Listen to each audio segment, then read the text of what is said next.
Everyone, in this video we are going to wrap up chapter 13 and we're going to start by naming ethers. So there are two different ways to name ethers. There's the IUPAC method, and remember IUPAC is that organization that comes up with all the naming rules, but there's also a common name for each ether. So we'll go over both methods for naming ethers. So in the first method, the IUPAC method, we're going to name the smaller of the two R groups that are attached to the oxygen, because remember ethers have the general formula of an oxygen between two alkyl groups. So we're going to name the smaller of those as what's called an alkoxy group. So for instance, down below, we're going to find the longest carbon chain. So that would be this one here. It has 4 carbons in it. And then up above, the group that's attached has an oxygen attached to an ethyl group. So normally we would call that group ethyl because it has 2 carbons, right? But because it's attached to an oxygen, we're going to call this ethoxy. Now, we also need to figure out which carbon it's bonded to on the longest carbon chain. So this longest carbon chain has 4 carbons. So normally we would call that butane. And we have to number this so that the ethoxy group has the lowest number possible. So let's start from the right and go over to the left. All right, so it's on carbon 2. So this would be 2-ethoxybutane.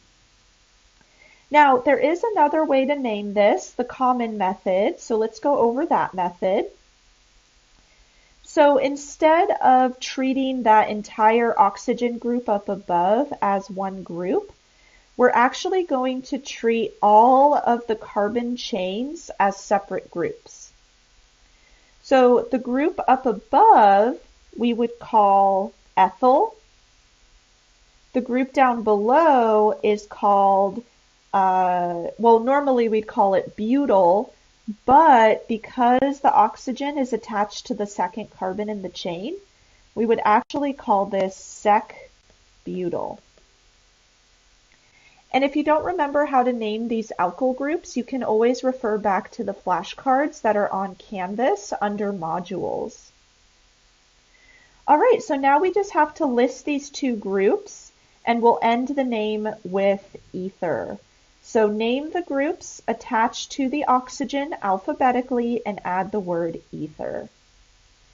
Now remember, when you're alphabetizing these alkyl groups, you ignore all prefixes except iso. So I don't see the iso prefix here, so I'm just going to focus on the regular names. So it looks like butyl will come first. So we've got sec-butyl, ethyl, ether. All right, so whichever method works best for you is totally fine. You could even switch between the naming schemes because sometimes it's easier to use the IUPAC name. Sometimes it's easier to use the common name. So it's really up to you which one is easier. So let's do some practice problems, and we're going to use both naming schemes. So see if you can name these ethers using the IUPAC method and the common name method. So I'm just going to write out a few different ethers here, and then I would like you to try to name them on your own first. And it's okay if it's a struggle. That's what we're here to do. We're here to learn. Let's see, and then let's do a bit of a challenging one.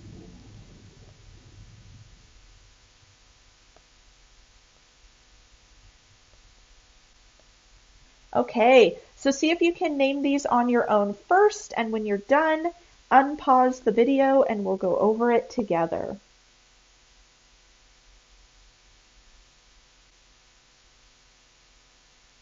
Okay, let's look at the first example. So let's try the IUPAC method first. Okay, so we're going to find our longest carbon chain, but it looks like we have the same amount of carbons on each side. So we'll just pick one. Okay, so the longest chain is ethane. It has 2 carbons. And then we have to name this group that's attached, this alkoxy group. And what would we call that group? Ethoxy, similar to what we did on the last slide. Okay, so now we just have to put those names together. So the group comes first. So that's ethoxyethane. And then maybe for the common name, I'll use the color blue just so we can keep track. So using the common name method, how would we name this ether? Well, we're going to focus on the 2 groups on either side of the oxygen.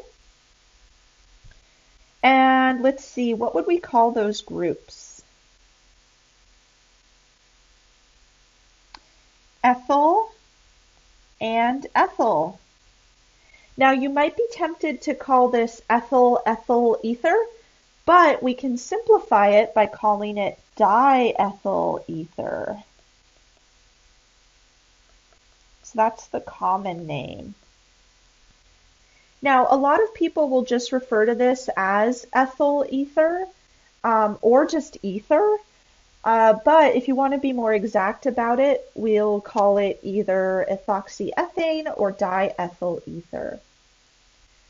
Okay, let's go on to the next example. So let's start with the IUPAC method. What is our longest carbon chain? Ethane again. And then we have to name this alkoxy group. And it's very similar to ethoxy, but we have 1 less carbon and 2 less hydrogens. So if we only have 1 carbon group there, what would we call that?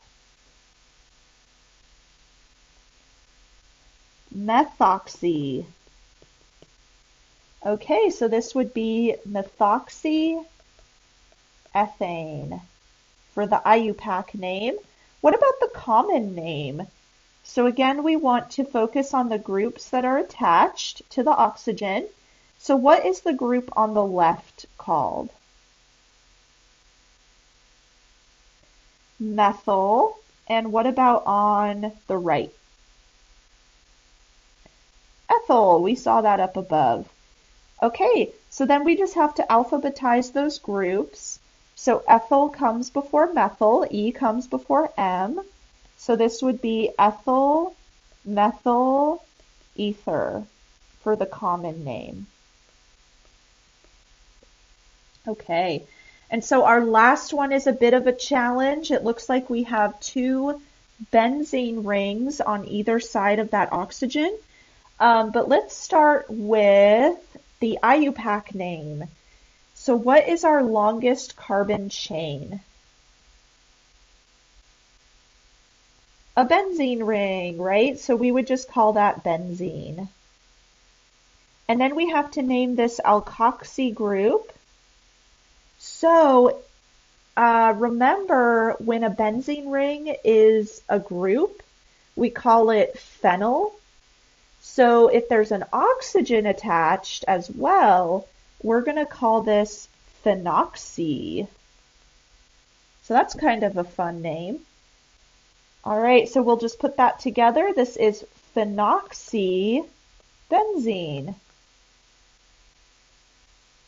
All right, so now let's use the common method.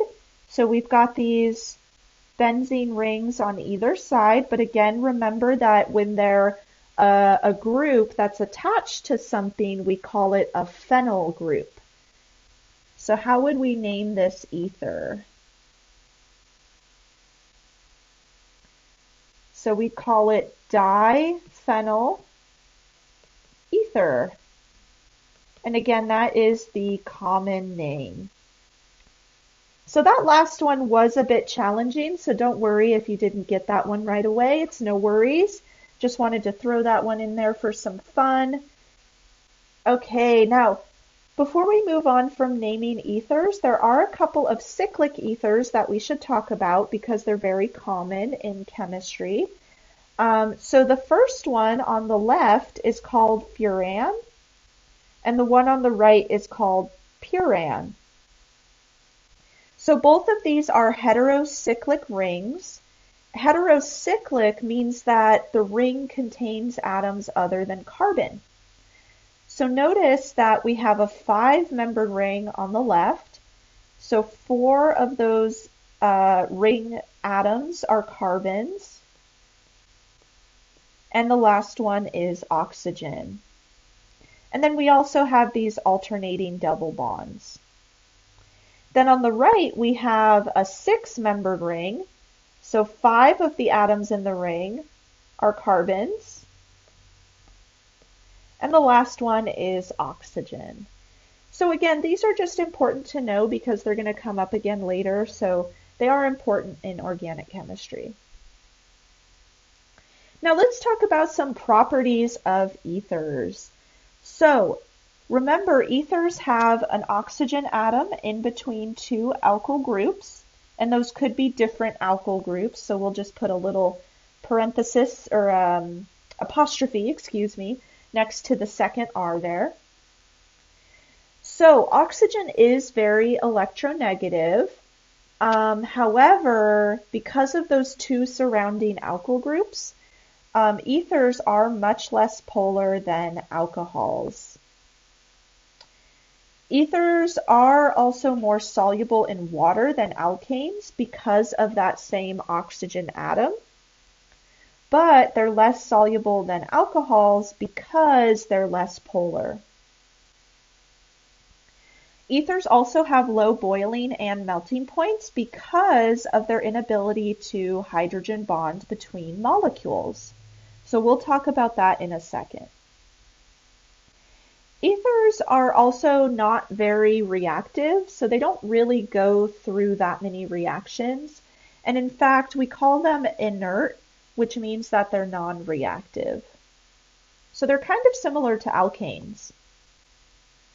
They're also highly flammable, similar to alkanes. So you do have to be careful when you're using ethers.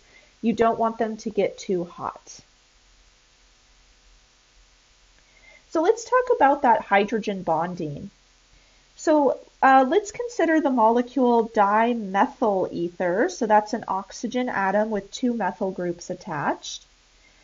So that's dimethyl ether. And let's say that we dissolve dimethyl ether in some water. So we've got a water molecule here.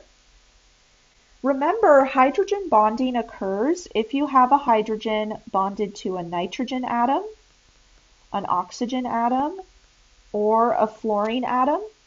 And then that hydrogen can go on to create a hydrogen bond with a nitrogen, oxygen, or fluorine atom that's on another molecule. So here we have a hydrogen connected or bonded to an oxygen atom, and it can create a hydrogen bond with the oxygen from the ether. So ethers can hydrogen bond as long as there's another molecule present that has a hydrogen bonded to nitrogen, oxygen, or fluorine. However, let's say you just have a pure mixture, or a pure sample of dimethyl ether. So let's look at the right. We've got 2 dimethyl ether molecules here. And unfortunately, neither of those oxygens has a hydrogen attached, so they cannot hydrogen bond with each other. And that's why if you have a pure sample of ether, it's going to have a really low boiling point because we don't have those strong hydrogen bonding intermolecular forces to break apart. So they're much easier to break apart here. Okay, now one last thing we're going to talk about in this chapter are what are called thiols. So these are a functional group that's really similar to an alcohol, but instead of an OH group, we have an SH group. So we've got a sulfur in place of an oxygen. So again, these are called thiols. So the most distinguishing characteristic of thiols is their strong and offensive odor. So for instance, if you have natural gas hooked up to where you live, or if you've ever, seen one of those gas stoves, there's natural gas coming in through that stove, but natural gas itself doesn't have a smell. However, natural gas can be very dangerous if it accumulates in large amounts. So, in order to alert people that there's a natural gas leak, companies will add a contaminant that smells, so that if there is a gas leak, it smells really bad, and then you'll want to evacuate the area. So the molecule that they use to add to natural gas to make it smell is ethane thiol.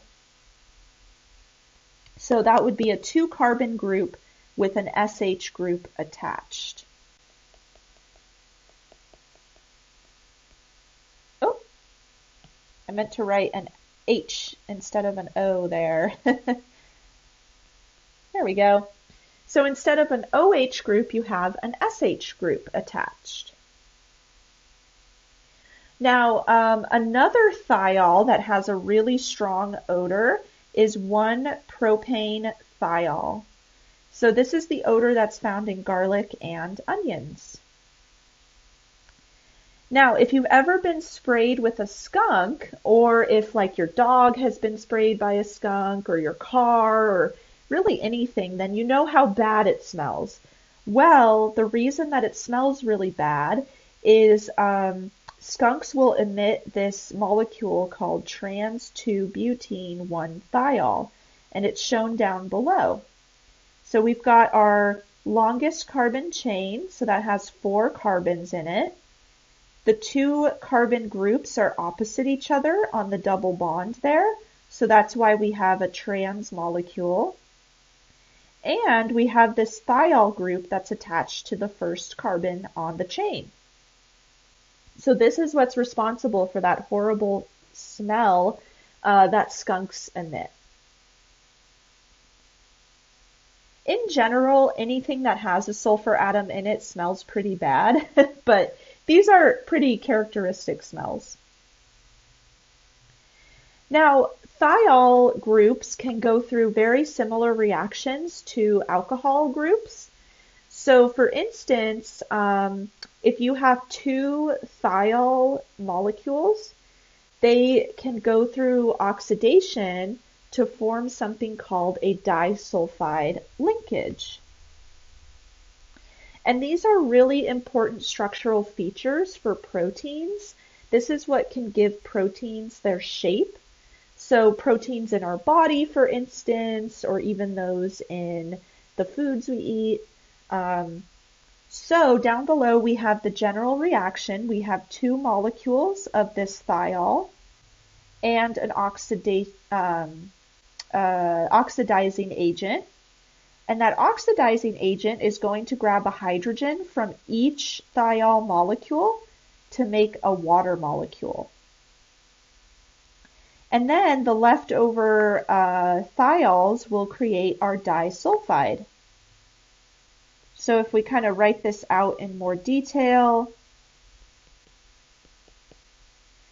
the oxidizing agent is going to team up with the hydrogens from each thiol, and then what's left over is going to link up together to create our disulfide. So in a specific example, let's look at methane thiol.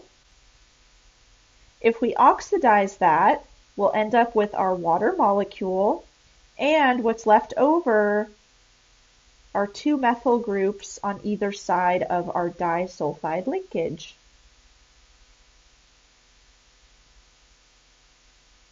Now, what if we wanted to reverse that reaction? Well, what we can do is use something called a reducing agent. So we'll go through a reduction reaction. And remember, in oxidation, we're removing hydrogen atoms. So in a reduction reaction, we're adding hydrogen atoms. So let's just write that down. Reduction reaction, we're adding hydrogen. So let's say that we have this disulfide linkage and we want to break apart that disulfide linkage. We're going to add 2 hydrogen atoms, and then that will give us back our 2 thiol molecules that we started with.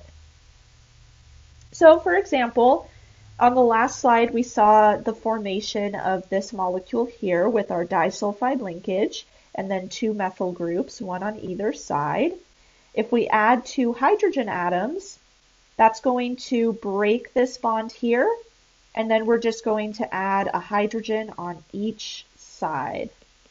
So we get back our 2 thiol molecules.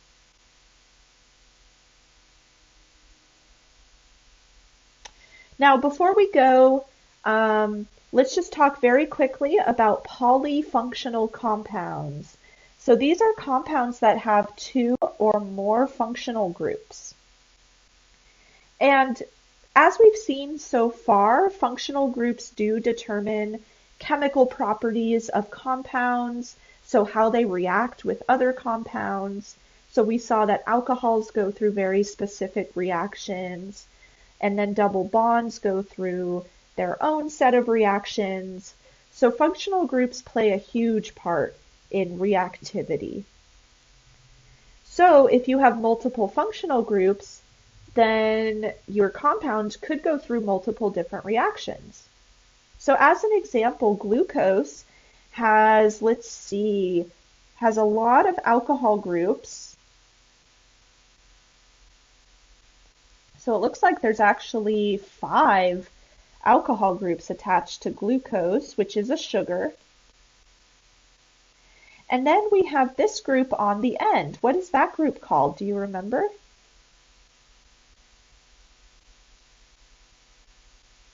That is an aldehyde. We've got that carbon double bonded to oxygen, and then it's attached to a hydrogen. So in the future, we're going to talk a lot about different functional groups, how they interact. But also, before I completely end this chapter, I am going to post flashcards for all of the reactions we covered in this chapter. And make sure to go back and review old flashcards before we move forward.